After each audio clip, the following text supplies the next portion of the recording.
on est dans une période qui est difficile. L'adolescence, on part du monde de l'enfance, où d'autres personnes portaient les responsabilités, avec l'âge adulte, où finalement, on porte tout. Dans une société qui est quand même de plus en plus complexe, le Covid n'a vraiment rien arrangé à la situation. Et c'est vrai qu'on a une recrudescence qui est très importante des idées suicidaires actuellement chez cette tranche d'âge-là. C'est 30% des jeunes de 16 à 20 ans qui, dans notre dernier sondage, Opinion Web Psychodon, déclarent avoir des pensées suicidaires tous les jours. AVS avec Philippe Robichon. À votre santé et à votre santé mentale ce matin, mon invité est le docteur Marine Colombel. Bonjour et bienvenue Marine. Bonjour. Vous êtes docteur en médecine, vous êtes spécialisé en psychiatrie. Vous avez, il y a 3 ans, ouvert une consultation dédiée à la prévention et la prise en charge du burn-out. Oui, tout à fait. Ouais. Je vous en prie. Non, allez-y. Oui, tout à fait. Donc, l'objectif est de prendre en charge, faire le diagnostic et prendre en charge les personnes qui ont le burn-out. Et en parallèle, je fais aussi beaucoup de méditation thérapeutique pour des gens qui ont des troubles anxieux, des dépressions, des phobies, donc d'un caractère un petit peu plus large. La méditation, c'est votre truc avec le jardinage. Vous avez fait votre internat de psychiatrie dans un centre de consultation pour ados à qui vous faisiez justement pratiquer la méditation en pleine conscience. Ça tombe bien parce que des ados, on en parlera beaucoup ce matin. Et je vous le disais, un de vos plus grands plaisirs, c'est de vous occuper de vos plantes. C'est comme la méditation pour vous. Ah, c'est un vrai moment où on se pose et on est 100% avec ce qu'on est en train de faire, donc avec les plantes, en train de regarder ces plantes qui s'épanouissent, qui poussent au soleil, et on est dans un vrai moment où on revient à l'instant présent et surtout au plaisir des 5 sens. Là, on vient juste de sortir de la saison, par exemple, des roses, qui étaient merveilleuses au printemps, avec une odeur incroyable. Il n'y a pas de meilleur moyen que de se mettre en état méditatif. Comme ça, et on part. Et on reste, on reste ancré dans les 5 sens et dans le temps présent. Vous publiez « Écoute tes émotions pour te libérer » aux éditions Marabout, et vous nous expliquez que ça ne sert à rien que de rejeter ces émotions, de les mettre sous le tapis. Pourquoi ? Parce que c'est au moment, si on rejette ces émotions, finalement, elles vont s'accumuler, et elles vont à un moment exploser comme une marmite qui va perdre qui va exploser, ça va partir, et c'est là où en fait les symptômes vont apparaître. Donc, au lieu d'aller rejeter ces émotions, la première chose à faire pour éviter de se faire déborder, c'est d'aller les écouter, c'est d'aller au contact, et lorsqu'on s'aperçoit de leur présence, d'écouter le message qu'elles ont à nous transmettre. Et c'est à ce moment-là, justement, qu'on va éviter de se faire déborder par ces émotions. Mais ça s'apprend. Évidemment, ça s'apprend. C'est pas inné comme approche. Alors, il faut savoir que les émotions, c'est inné pour la nature des émotions. Les bébés naissent avec les 6 émotions de base, et ils sont capables de les reconnaître très très rapidement, dès 3-4 mois, chez les adultes qui les entourent. Donc, les émotions, c'est inné. Par contre, savoir correctement les identifier, savoir les utiliser et les utiliser dans la vie courante et dans nos apprentissages, évidemment, ça s'apprend. Il y a 6 émotions universelles. Oui, donc 6 émotions, donc 4 qui sont connotées plutôt négativement habituellement, donc la peur, la colère, le dégoût, la tristesse. Il y en a une qui est, on va dire, neutre, qui est la surprise, et une qui est plutôt connotée positivement, c'est la joie. Mais elles sont perçues comme, c'est pas des émotions négatives. C'est ça. C'est ça qu'il faut comprendre. C'est la nuance à mettre en place. Elles sont perçues comme difficiles, mais en fait, ces émotions ont toute leur place, parce que ces 4 émotions difficiles qu'on vient de nommer, finalement, c'est celles qui vont nous permettre d'avoir plein d'informations sur ce qui se passe autour de nous. Par exemple, lorsqu'on a peur, on sait qu'il va falloir qu'on se mette en état de vigilance, qu'on fasse attention à nous. Lorsqu'on est en colère, on sait qu'une de nos valeurs a été mise en jeu, donc on va peut-être prendre conscience de nos valeurs et aller les exprimer. Toutes les émotions ont leur place. Ce qui les rend difficiles, ce qui les rend douloureuses, finalement, c'est quand elles nous débordent, c'est leur intensité plus que leur nature. Et qu'est-ce qu'on appelle se faire déborder par ces émotions ? Ça peut déborder de plein de façons différentes. Ça peut être la fameuse crise de colère ou une dispute, tout simplement. Mais on peut également se faire déborder au niveau somatique. Mais si justement c'est une crise de colère, en tout cas, elle sort. Elle sort, mais dans quelles conditions ? Il y aura probablement de la casse. Peut-être qu'on ne va pas se mettre en colère contre la bonne personne. On va avoir des conséquences de nos émotions qui ne sont pas contrôlées, qui seront probablement néfastes pour les autres et pour nous aussi. Alors, je disais, les émotions, ça s'apprend, c'est-à-dire qu'en fait, on devrait avoir une éducation. Ça serait bien. Aux émotions. Ça serait bien et assez tôt. Ça veut dire que les enfants, finalement, dès l'âge de la maternelle, leur apprendre à identifier correctement leurs émotions, apprendre à mettre un mot aussi lorsqu'ils les vivent. C'est déjà un premier moyen de les contrôler finalement de ces émotions, de pouvoir les identifier et ensuite de les utiliser.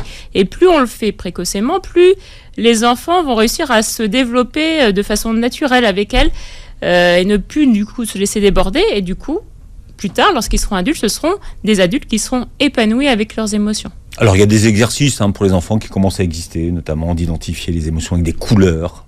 Alors, il y a des petits exercices qui sont très sympathiques à faire. Je sais qu'en classe, il y en a un qui est particulièrement utilisé, c'est la météo intérieure. Qui on retrouve dans votre livre, Tout à cet fait. exercice de la météo intérieure. C'est tout simple. Il faut demander donc ça s'adresse vraiment à des tout petits. On leur demande le matin, alors comment c'est à l'intérieur de toi ? Est-ce qu'il y a un beau soleil ? Est-ce qu'il y a des nuages ? Est-ce qu'il y a un orage ? Et les petits vont généralement être très sensibles à ça et pouvoir facilement donner un peu leur contenu psychique du moment. Nous, ça nous paraît difficile, mais avec notre vision d'adulte. Mais il faut savoir que les enfants ont un accès très facile à la métaphore et à la comparaison, et eux, ça va leur parler immédiatement. Mmh. Il faut savoir accueillir ces émotions et comprendre ce qu'elles ont à dire, écrivez-vous. Mais alors, essayons d'être concrets pour ceux qui nous écoutent. Qu'est-ce que ça a à nous dire, une émotion ? Si, par exemple, on a une émotion de tristesse. Oui. Alors, toutes les émotions ont un message clair.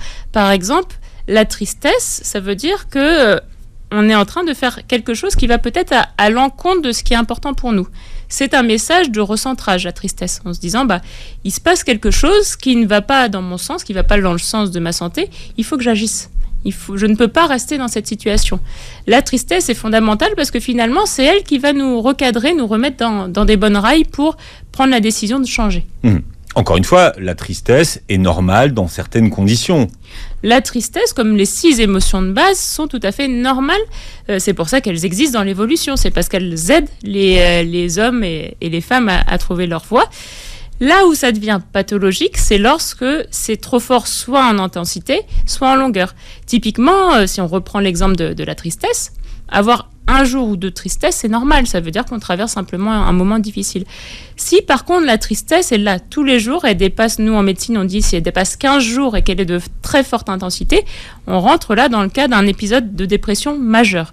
Donc là on tombe dans le pathologique et c'est là où il faut aller consulter le médecin évidemment. Alors vous justement qui avez ouvert une consultation pour le burn-out, quelle différence vous faites entre une dépression et un burn-out ? Alors ça, c'est une très bonne question, parce que c'est souvent confondu par les gens qui le vivent. Ça peut même des fois être confondu par les généralistes. Mais ce n'est pas le même processus du tout. Alors la grosse différence entre les deux, c'est que la dépression, on a ce sentiment de tristesse tout le temps. C'est-à-dire qu'un dépressif, il sera dépressif à son travail, il sera dépressif à la maison, il sera dépressif en vacances. Quelqu'un qui est en burn-out, c'est un épuisement émotionnel. Donc évidemment, il sentira aussi la tristesse et les difficultés émotionnelles. Mais lorsqu'on va l'extraire de son milieu stressant, de son travail, généralement, les batteries vont remonter assez vite. C'est-à-dire qu'on est sur quelque chose qui est beaucoup plus un processus qu'un état. L'énergie monte et descend dans le burn-out, et c'est vraiment ce qui va nous faire vraiment différencier le burn-out de la dépression. De vous enlever, par exemple, du lieu contaminant, donc le travail, ça vous fait déjà récupérer. Déjà, c'est la première chose en thérapie en burn-out, c'est l'arrêt de travail, donc que ça soit par simplement des vacances ou un vrai arrêt de travail, pour finalement se dégager de cette charge émotionnelle et de cet épuisement, et pouvoir avoir un espace où on va pouvoir se reconstruire émotionnellement. La première chose à faire, évidemment, c'est de sortir du travail. Est-ce qu'on peut se sortir, par exemple, d'un burn-out tout seul ? Alors, le burn-out... moi, mon conseil, lorsqu'on en a un, c'est déjà de ne pas rester seul. Ça veut dire d'aller voir son généraliste. Généralement, c'est la première personne qui va nous aider, parce que c'est la première personne qui va faire l'arrêt de travail et qui pourra nous guider si le burn-out l'intensité peut varier d'un début de burn-out à une intensité beaucoup plus importante. Si l'intensité est importante, il va falloir probablement donner la main à un psychiatre ou pourquoi pas un psychologue pour une psychothérapie. Ouais. Et dans ce cas-là, c'est souvent le généraliste qui va pouvoir vraiment évaluer la situation, évaluer la gravité, l'intensité du burn-out. Et on parle de la santé mentale des jeunes ce matin avec mon invité, le docteur Marine Colombel. Et Marine, vous avez été rejoint par Didier Meillerand. Bonjour Didier. Bonjour. Vous êtes le bienvenu. Vous êtes journaliste économique, fondateur du Psychodon et auteur d'un livre qui s'appelle La poire en bois, grandir avec un frère schizophrène. J'imagine que si vous n'aviez pas grandi avec ce frère-là, vous n'auriez pas eu l'idée d'organiser le Psychodon. C'est ça, c'est en découvrant avec d'autres familles et des groupes de parole de frères et sœurs que nous nous sommes dit, il faudrait en France, comme on a un téléthon pour la myopathie ou un sida action pour le sida, il faudrait un psychodon pour la santé mentale. Et c'est sur le même principe en fait. Voilà, c'est ça. C'est un grand show avec des chanteurs. Cette année, le 7 juillet, sur C8, je reçois Yannick Noah, notre parrain, Christophe Willem, Black M, Zaz, et puis plein d'autres artistes, Kim V, bien sûr, qui chantent pour la santé mentale, pour collecter de l'argent pour les molécules d'antidépresseurs, d'anxiolytiques, pour l'accompagnement des malades, des personnes fragiles, et puis de la prévention auprès des jeunes. Il y a un travail colossal parce que la santé mentale n'est pas une cause encore reconnue. Il y a beaucoup de tabous. Et on parle rarement des répercussions que ça a au sein des familles, en plus. Oui, ça a des répercussions énormes. Parce que vous parliez de la poire en bois, c'est mon histoire, mais il y en a plein des histoires comme ça, où dans une famille, le frère, la sœur se révèlent avec des troubles psychiques, et ça impacte toute la famille. Ça impacte les parents, ça impacte le frère ou la sœur, le frère dans mon cas, puisque forcément, allez, la séquence un peu émotion, toute l'attention est tournée vers la personne malade, la personne en situation de handicap. Sans parler qu'il y a des situations de crise, on ne comprend pas toujours en quoi la maladie consiste-t-elle. Avant on disait c'est de la folie, mais finalement ce sont des maladies qui laissent pas indemnes.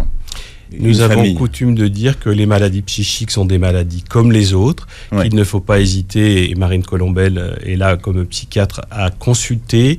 Moi je dis toujours, t'as mal aux dents, tu vas chez le dentiste, t'as des problèmes de vue, tu vas chez l'ophtalmologiste, tu te sens pas bien dans ta tête, tu vas voir un psy et il n'y a pas de problème. Et je vous rappelle que dans notre pays, depuis le mois de mai, les psys sont conventionnés, vous avez tous droit à aller voir un psy et à être remboursé pour aller voir ce psy. Une nouvelle profession de santé est née, le psychologue. Mais il faut passer par le médecin généraliste avant. Alors ça reste encore un sujet. Alors c'est un mieux, le psy est conventionné, mais il faut encore une prescription médicale. Nous luttons contre l'académisme, les résistances des médecins qui veulent que tout passe par eux, mais ça peut se comprendre. Mais le psychologue est un professionnel de santé qualifié, il a un numéro ADELI, en tout cas pour ceux qui sont référencés sur la plateforme Mon Psy. Alors, un des objectifs du Psychodon, c'est de déstigmatiser la maladie mentale.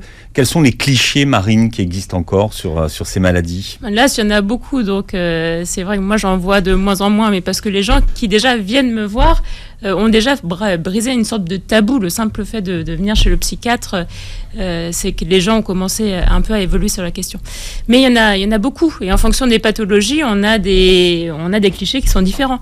On entend encore beaucoup trop souvent, par exemple chez quelqu'un qui est dépressif, mais bouge-toi. Tu es feignant. Tu es feignant, sors de ton lit et ça ira mieux. Non, lorsqu'on a une dépression, on ne peut pas sortir de son lit, justement. Ça fait partie de la maladie d'être ralenti. Il faut absolument une aide médicale pour sortir de la dépression. Et quand tu atteins de troubles schizophréniques, tu es dangereux. Ouais. Mais non, il n'y a pas plus de criminalité chez les personnes atteintes d'un trouble psychique schizophrénique que chez les personnes dites conventionnelles. Alors c'est un trouble, mais la plupart des gens ne savent pas que quand on dit à quelqu'un t'es schizo, en général on ne parle pas de la même chose. Oui, il y a des raccourcis. La société aime beaucoup prendre les termes psychiatriques et les transformer en autre chose. Donc c'est vrai qu'on entend beaucoup t'es schizo lorsque par exemple on est ambivalent sur une question.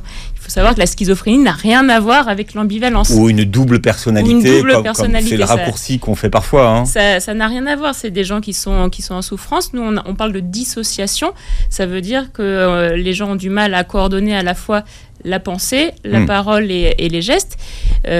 plus, on rajoute souvent des phénomènes hallucinatoires, donc que ce soit l'hallucination au niveau de voix, visuelle ou même ce qu'on appelle synesthésique, ça veut dire au niveau du corps. Et il faut savoir que la très très grande majorité des gens qui souffrent de schizophrénie en souffrent vraiment. Ça veut dire qu'ils sont en demande d'aide et que les symptômes ne sont pas du tout agréables pour eux à vivre. Et lorsqu'on peut leur offrir des médicaments, une psychothérapie adaptée qui facilite leur vie de tous les jours et qui diminue ces symptômes-là, ces gens sont heureux et la famille aussi parce qu'ils voient du coup un membre de leur famille qui est quand même beaucoup moins en souffrance. Il ne faut pas hésiter à consulter le plus tôt possible, dès les premiers troubles, dès les premiers symptômes. Il ne faut pas hésiter à consulter. Ça, c'est un message. Il ne faut pas rester seul. Non. Vous êtes au psychodon tourné vers les jeunes. Quand un jeune dit j'en ai marre de la vie, par exemple, vous voyez, ou je suis dégoûté de la vie, qui est une plainte qu'on entend, qui est récurrente chez les jeunes. Comment est-ce qu'on prend ça en charge, Marine, et qu'est-ce qui doit nous alerter dans ce propos? Déjà, le prendre en charge sérieusement. Ça veut dire que souvent on dit bon, c'est une phase. Théo, à la fin de l'adolescence, le plus grand risque finalement, c'est de minimiser la souffrance des adolescents et de passer ça pour une simple passade. Il faut savoir que on est dans une période qui est difficile. L'adolescence, on part du monde de l'enfance, donc où d'autres personnes portaient les responsabilités, avec l'âge adulte où finalement on porte tout.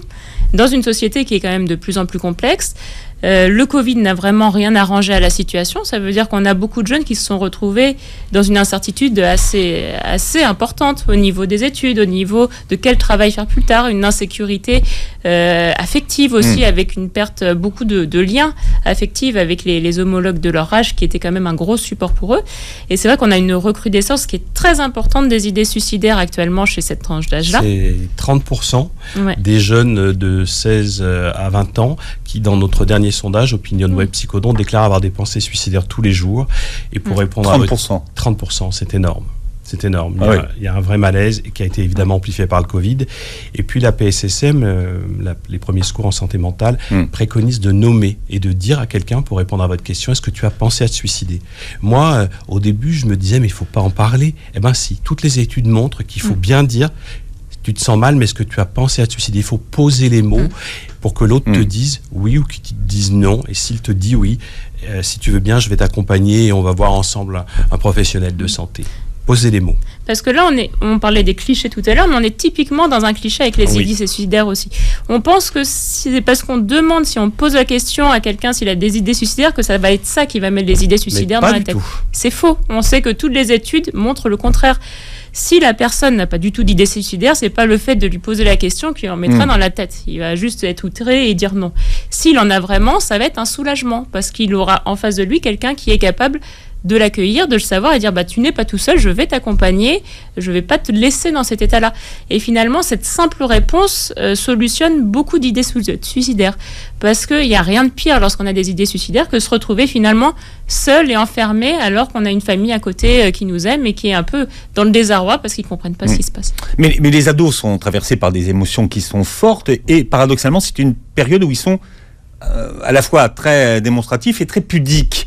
Est-ce qu'un ado qui va mal, il va spontanément aller dire aux autres, devant les autres, qu'il va mal?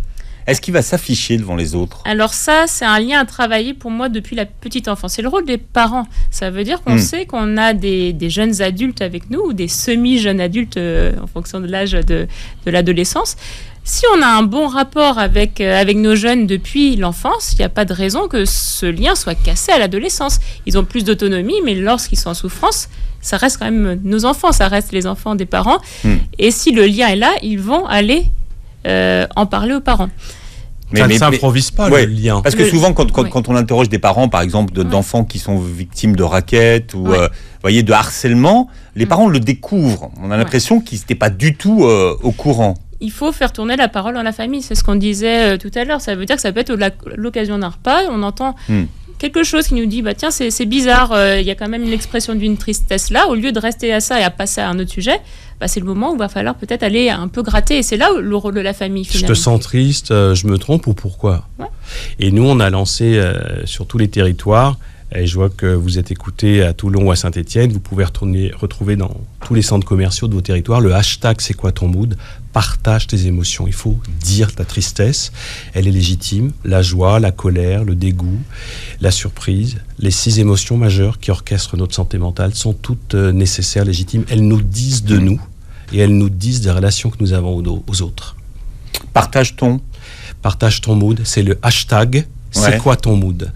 C'est une idée qui est venue aussi des jeunes, parce qu'ils mélangent l'anglais et le français, et pourquoi pas, pourvu que ça marche. Hashtag, c'est quoi ton mood sur tous vos réseaux sociaux, pour partager vos émotions, pour libérer les premières paroles qui peuvent permettre à d'autres de repérer un jeune qui va mal et peut-être de participer à l'orienter vers un psy. Il y a plein de plateformes. Je parlais de la plateforme Mon Psy, mais il y en a d'autres. Il y a Mon Cher Psy, par exemple. Mon Psy, c'est pour ces fameuses consultations gratuites. Oui. C'est quoi votre mood aujourd'hui, Marine ? Alors, je suis entre la joie et un peu la colère d'être arrivée en retard. Ah, c'est bien, vous dites la vérité, c'est bien. La joie d'être ici, évidemment, parce que j'ai toujours un grand plaisir de partager, surtout autour de la vie psychique avec le maximum de gens. Et la colère, parce que je me suis trompée d'adresse, pour tout dire à nos auditeurs, et que je suis arrivée avec un quart d'heure de retard, ce qui est insupportable pour moi et pour mes valeurs. Donc, j'en suis désolée. Didier, c'est quoi votre mood ? Moi aujourd'hui, je vais vous étonner, mais aujourd'hui j'étais quand même un peu triste. Je suis quand même un peu triste dans cette actualité. Je trouve que c'est bizarre que les gens qui sont au pouvoir, je pense à la politique aujourd'hui, n'arrivent pas à prendre leurs orientations, leurs décisions, on a l'impression d'être en flottement là, sans pouvoir faire de la politique. Et si j'étais un peu polémique, je dirais alors on va payer combien de temps des députés qui foutent rien puisqu'ils ne peuvent pas agir. C'est un peu triste tout ça quand même. Payer cher. Ah bon, oui. Alors tous les deux vous êtes vous êtes francs. La plupart des personnes à qui on pose la question le matin, quand on arrive ou au bureau ou à l'école, quand on dit c'est quoi ton mood, tout le monde va bien. Il y a personne qui dit aujourd'hui je vais mal. Ouais, aujourd'hui tu sais j'ai mal là, ou alors aujourd'hui je suis triste. Moi j'entends jamais quelqu'un qui dit non aujourd'hui je suis triste. Il y a 2 choses. Déjà, il y a la reconnaissance en soi. Ça veut dire qu'il y a beaucoup de gens qui font l'autruche avec les émotions négatives. Comme c'est quelque chose d'assez difficile à supporter pour eux, ils préfèrent ne pas les voir plutôt que se mettre face à face à la réalité. Donc ça, c'est la première chose.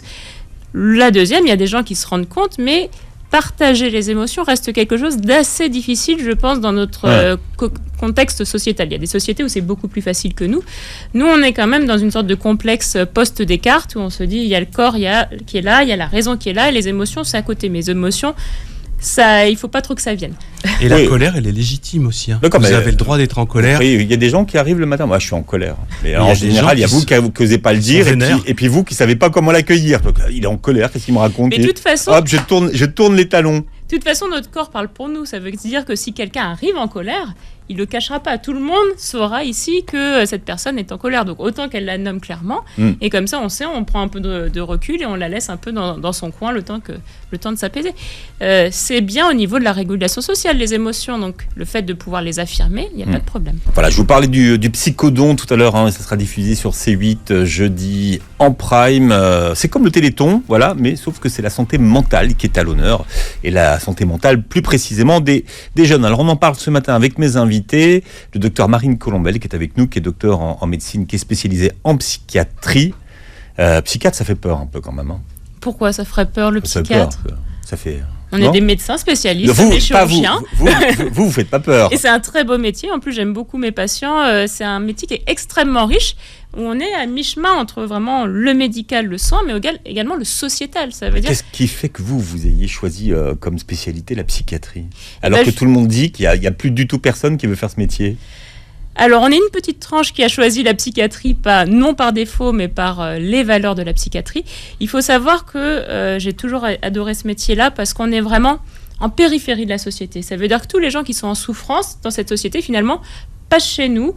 Donc, j'ai des patients qui peuvent être des chefs d'entreprise, des boulangers, des infirmiers, des SDF. J'ai vraiment un panel qui est très, très large.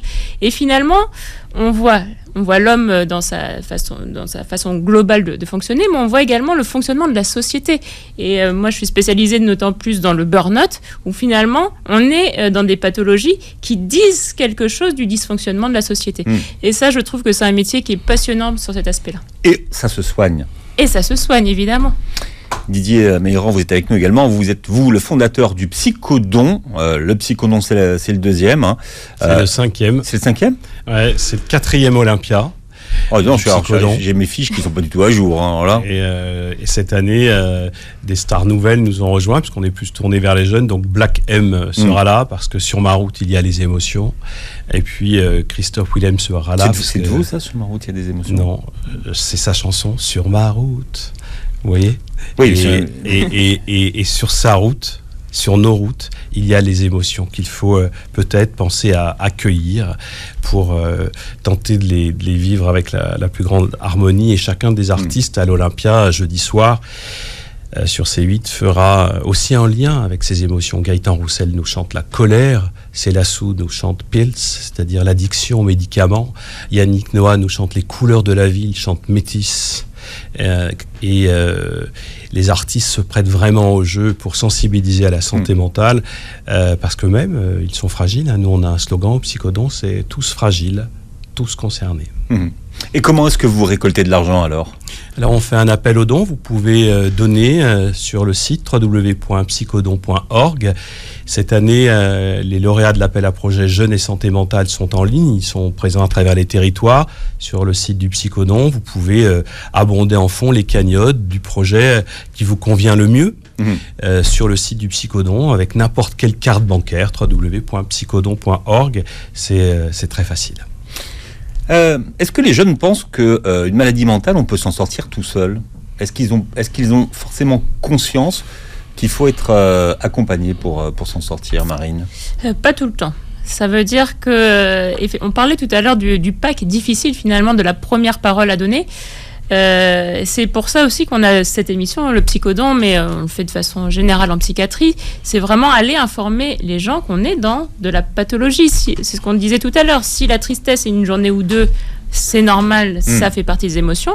Si on dépasse les 15 jours, c'est qu'il y a un processus pathologique en dessous où il faut consulter. Donc, aller voir ses parents, mais même, pourquoi pas, aller voir soi-même son généraliste. Même lorsqu'on est adolescent, on a le droit d'aller consulter. On n'a pas besoin de l'accord des parents pour aller. On n'a pas besoin d'avoir une carte vitale pour bénéficier de ces fameuses... On n'a pas besoin. On passe par le généraliste. Il nous prendra en charge, même si on est adolescent, sans l'accord des parents. Alors Didier, vous avez fait un sondage, OpinionWay. Quelles sont les différentes causes aujourd'hui de mal-être des jeunes ? Ce qui ressort, c'est souvent l'isolement. C'est vrai qu'avec le Covid, ils ont été coupés des relations sociales avec leurs amis, des choses toutes simples comme aller prendre un café ou un apéro avec ses potes après le lycée ou la fac. La difficulté de parler en famille. Pour certains, les chiffres sont sur le site, c'est assez récurrent d'aborder les sujets qui touchent à la santé mentale. Il y a encore des prises de parole difficiles, l'incertitude de l'avenir, les études, le travail, c'est des points qui reviennent très très souvent. Et paradoxalement, les relations amoureuses aussi qui les inquiètent. Alors est-ce que ça a toujours été le cas ? On ne sait pas, mais ce sont des critères assez récurrents. Les études, le travail. Et cette génération, je crois, je le dis souvent, il faut voir que ces jeunes-là, ils vivent en portant en héritage des traumatismes. Pour être très clair, leurs parents, ils ont vu des avions percuter les tours de Manhattan. Ça a créé chez eux des imprégnations psychiques traumatiques qu'ils ont aussi transmis à leurs enfants. Ces jeunes, ils ont vu plus tard des entraves pour aller dans les magasins de musique, je ne vais pas les citer, mais pour aujourd'hui aller acheter ton CD ou ton truc, il faut passer des portiques, il faut vider ton sac avec un vigile. Ils ont vu les terrasses des cafés à Nice ou ailleurs devenir dangereuses, les terrasses de Paris devenir dangereuses, le Covid les menacer. Tout cela est une situation traumatique qui s'est amplifiée et qui n'a de cesse peut-être de rendre le monde dans lequel les jeunes vivent aujourd'hui incertain, alors que pendant qu'on est jeune, peut-être qu'on devrait se dire il faut beaucoup de légèreté, mais c'est pas le cas. Ils sont peut-être pas aussi légers que l'autre génération l'ont été. Effectivement, on est quand même dans une société, dans une génération qui n'a jamais vraiment connu l'insouciance. C'est ça. Ils sont grandis avec des problèmes d'adultes qui étaient là. On les a mis dans un monde du travail qui quand même est de plus en plus compliqué, il faut l'admettre, et on est dans un changement sociétal assez global. Ça ne concerne pas que la France, ça concerne tous les pays occidentaux, mais même l'Orient vit ça en ce moment. On est en train de changer finalement de civilisation. Internet, en 20 ans, ça a explosé. Le smartphone, les réseaux sociaux, ça a explosé. L'avancée des technologies qui fait que beaucoup de métiers qui étaient faits par des humains vont devenir de plus en plus obsolètes. Et on va être obligé finalement de repenser complètement notre société. Les jeunes en sont très conscients parce qu'ils sont complètement au cœur du sujet. Et c'est vrai que tout ce changement-là est anxiogène. Donc je pense que d'ici 10-20 ans, ça va se calmer parce qu'on aura réabsorbé cette nouvelle société qui est en train de se construire. Mais la période de transition est toujours une période quand même d'incertitude et de difficulté, d'autant plus pour des jeunes qui sont déjà eux-mêmes par nature dans l'incertitude et dans le changement. Vous écrivez, Marine, dans votre livre, qu'à l'adolescence, les jeunes commencent à refouler certaines émotions, notamment celles qui sont vécues, dont on parlait tout à l'heure, comme négatives. Pourquoi ? Alors, il faut savoir que vers 12-13 ans, ça y est, les enfants ont enfin un système mature de gestion des émotions. Avant, les lobes frontaux sont pas très bien, le lobe frontal n'est pas très bien développé, donc ils ont des problèmes de gestion émotionnelle. À 12 ans, ils ont une régulation émotionnelle qui est équivalente de celle d'un adulte. Et ils commencent à découvrir même vraiment les émotions complexes, les sentiments, les émotions cachées. Et on arrive dans des jeux finalement d'apprentissage, de la séduction, on est au niveau de l'adolescence, de rejet de certains types de vie ou de certaines personnes. Les jeunes finalement sont en train de se redécouvrir comme des jeunes adultes. Et à ce moment-là, ça tombe exactement en même temps en plus que la poussée hormonale qui fait que la gestion émotionnelle à certains moments devient un peu plus difficile, avec des pics d'œstrogène pour les femmes, avec pics de testostérone chez les garçons. On sait que ça joue énormément tout ce qui est hormonal sur les émotions. Et finalement, ils doivent d'un côté apprendre à gérer des émotions beaucoup plus complexes que leur enfance, et de l'autre le faire avec des émotions qui font un peu les montagnes russes, comme on va dire. Donc ils se retrouvent entre les deux en train de faire ce qu'ils peuvent du mieux possible, mais effectivement il y a des ratés, et donc plutôt qu'être dans du raté social, ils préfèrent souvent se retirer dans leur chambre ou chez eux pour éviter Ces montagnes russes, elles sont amplifiés par les réseaux sociaux. C'est-à-dire qu'ils vont être sans cesse en lien avec leur portable au bout de la main, comme greffés avec tel ou tel réseau social, que ce soit TikTok ou un autre, où tu es sans arrêt sous l'influence d'informations et tes camarades, ça clique, ça reclique, ça clique, ça reclique, ça clique. En ce moment, il y a un artiste qui fait un tabac chez les jeunes et qui chante « clic, clic, pan, pan, pan ».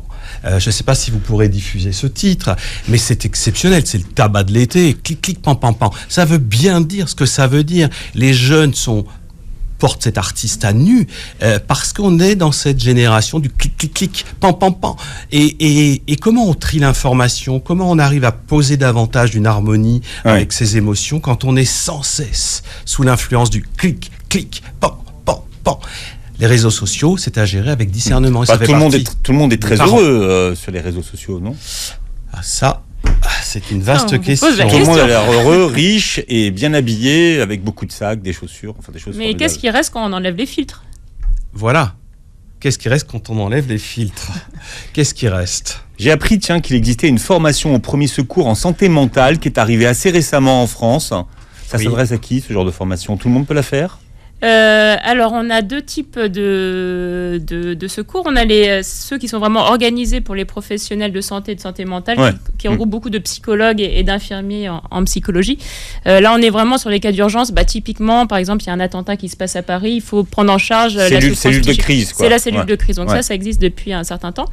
Mais effectivement, plus récemment, il y a une ouverture des soins et de tout le monde, où tout le monde peut se former sur les premières questions à poser lorsqu'on a en face de soi quelqu'un qui est en souffrance. France. Oui, ça s'appelle le brevet de secourisme en santé mentale. Vous pouvez tous le passer. Vous allez sur le site de l'association PSSM et sur le site de l'association, vous allez trouver des liens pour vous inscrire. Vous qui nous écoutez à Perpignan, à Toulon, à Nîmes ou au Mans ou à Grenoble, et à Montpellier. Partout, même à Montpellier évidemment, on peut s'inscrire et suivre cette formation de secouriste en santé mentale. Ça dure 2 jours, ça coûte 300 € et vous ressortez avec un brevet de secourisme en santé mentale et on a l'ambition de former plusieurs millions de citoyens. Voilà, et le psychodon, eh bien, c'est jeudi à 20h45 sur C8, en présence du président, c'est Yannick Noah, vous l'avez dit, tous les artistes que vous avez cités ce soir, des psys sur scène. Des personnes malades, voilà. Des témoins et des témoignages très importants, dont Aminata, qui monte sur scène avec beaucoup de courage et avec toute la diversité qu'elle représente. Et je rappelle le titre du livre du docteur Marine Colombel, ça s'appelle « Écoute tes émotions pour te libérer » aux éditions Marabout. Vous pouvez le montrer à la caméra puisque l'émission est filmée. Marine. Ah oui, pardon. Voilà, merci. Voilà, et vous réécouterez l'émission en podcast sur beurrefm.net. Vous verrez la captation de cette émission sur notre chaîne YouTube. Merci à tous les deux d'avoir été beaucoup avec Merci nous de votre ce matin. accueil. Et très belle journée santé sur Beurre FM. Belle journée.